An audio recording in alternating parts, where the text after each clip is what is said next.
On the bottom of the deck, we have the Four of Pentacles in the reverse. Now, in the upright, this is a person who's clinging on to their physical possessions, their material possessions, right? This could be a person who's stingy with his or her money. This could be somebody who's stingy with his or her time. Feel barricaded, right? When somebody's like this, they're very guarded and very protective.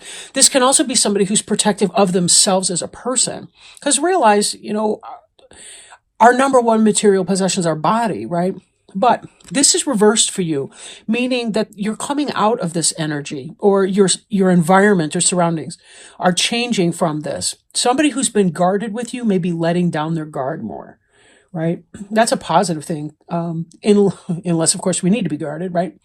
But just to peek here, one of the cards I noticed when I was laying them down was the Nine of Wands. And this is also very guarded energy. This is wounded warrior energy.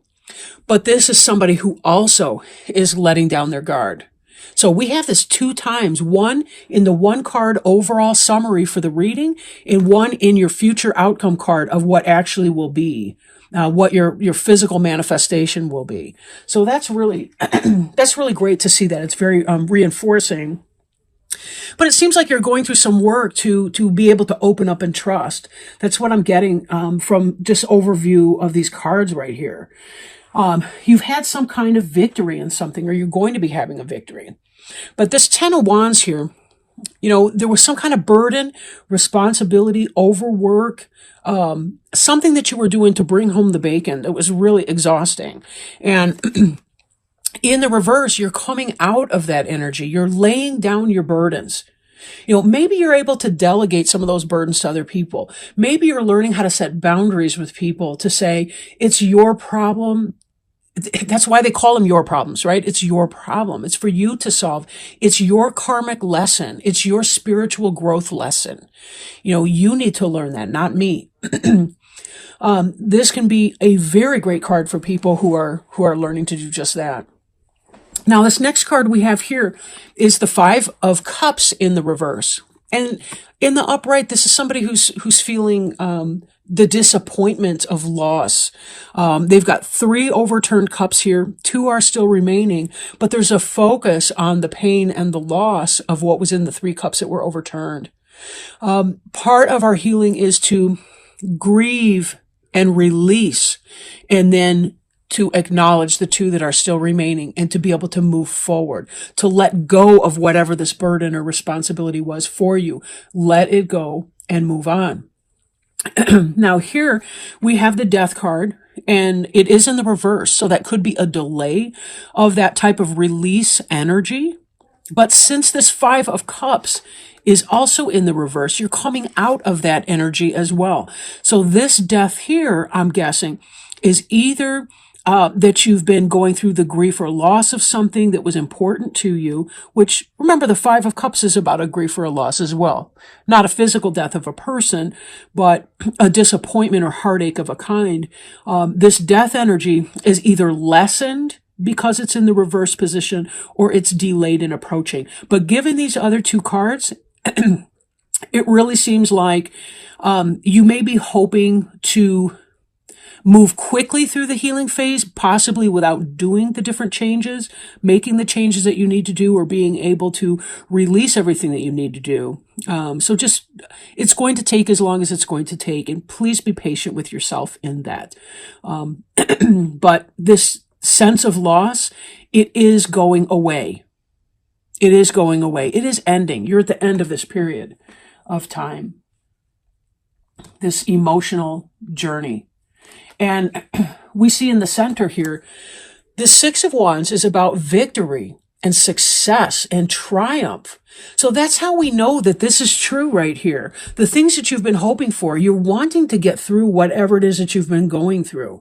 There's been some kind of illusion, deception, maybe mental health crisis, maybe some kind of lack of clarity in something. Lack of clarity. But this indicates triumph over that situation. Triumph to the point where you no longer have to feel guarded in a situation that previously left you feeling a little battered and torn. It's like you're ready to just kind of move on from that and to say, whatever this was here, I'm over it. I'm moving on. This person's coming home from battle successful. This person is coming home. They are home from battle successful. This person's feeling her scars.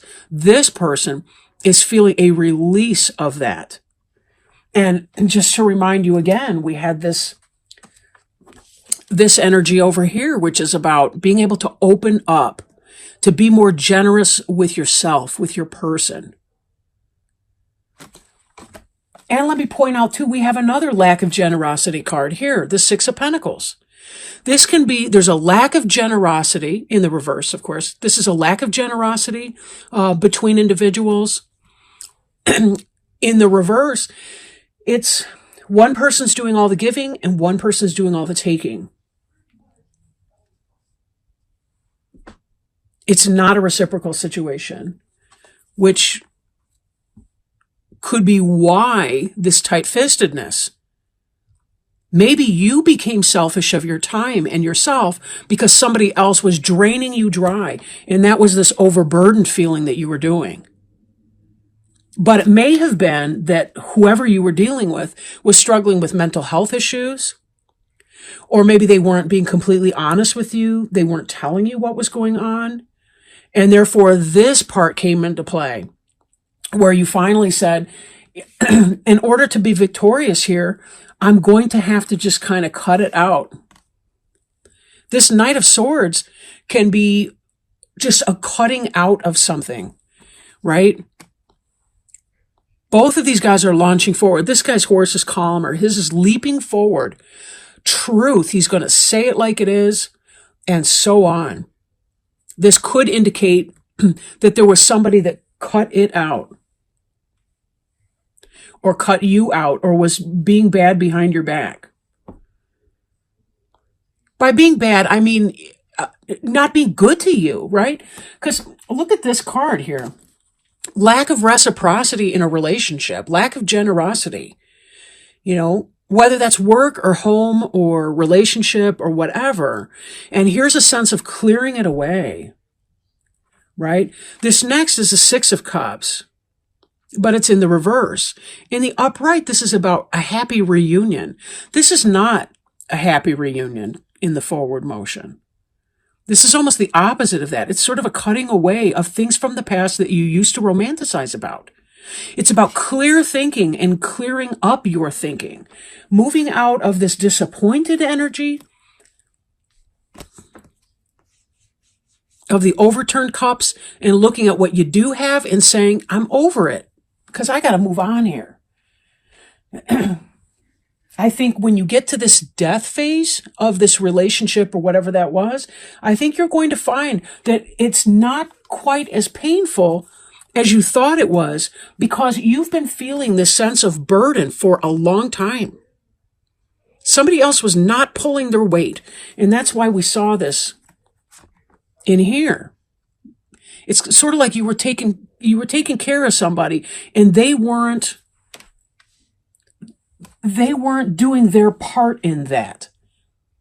And it had to be cut out. You either had to draw the line and say, no, I'm not going to have it. And they had to toe the line or learn how to toe the line, or you said, I'm done. But this is really great from a sense of personal empowerment and taking care of yourself. Sometimes boundaries that we set with other people are the very things that indicate how much we actually really love them. It's us being kind and being honest when we say we can't shoulder all of that burden by ourselves. And there's a bit to self-love as well. In order to take care of ourselves, sometimes we have to be able to put ourselves and our needs first. How can I give something of myself to you that I no longer have? We did have a jumper, and it happened pretty darn quickly. Just on the surface, oh my gosh. This ties in exactly with what we were discussing.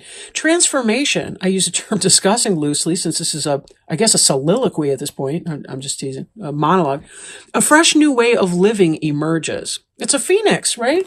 Let me pull up the book because I really want to read that to you. And this card is from my brand new Denise Lynn Sacred Traveler Oracle cards. This is a gift from a friend of mine who just got back from a week in Sedona and the Grand Canyon of Arizona. And let's see. And little did my friend know that that was a deck on my wish list. So how cool is that? Totally random or totally synchronous. Let's see, I believe in that. Transformation, a fresh new way of living emerges. You are in a time of huge transformation. Old beliefs, ideas, and decisions about who you are and what you deserve in life are dropping away, replaced by incredible vitality and new pathways. Soon you'll be experiencing the world in a fresh new way. Yes, right? Yes. The Sacred Traveler wants you to know the journey transforms the traveler. When the traveler arrives at the destination, the traveler is no longer the same person who started out. Even if there are some areas that may be murky or unsettled in your life, don't be concerned. This is the confusion that often appears before the rebirth. Like the phoenix that arises majestically from the ashes, a big change in your life is at hand. Don't hold on to old ways of viewing the world and limited ways of thinking. Be willing to see the world with fresh new eyes. Changes are afoot, and it's all so very good. Thank you so much, Taurus. I really appreciate your spending time with me today. Again, check the description box below if you're interested in a personal reading to see how some of these energies may apply to you, or if this reading did not even resonate for you. Maybe you're in a different spot in your life. We can figure out what's going on for you personally.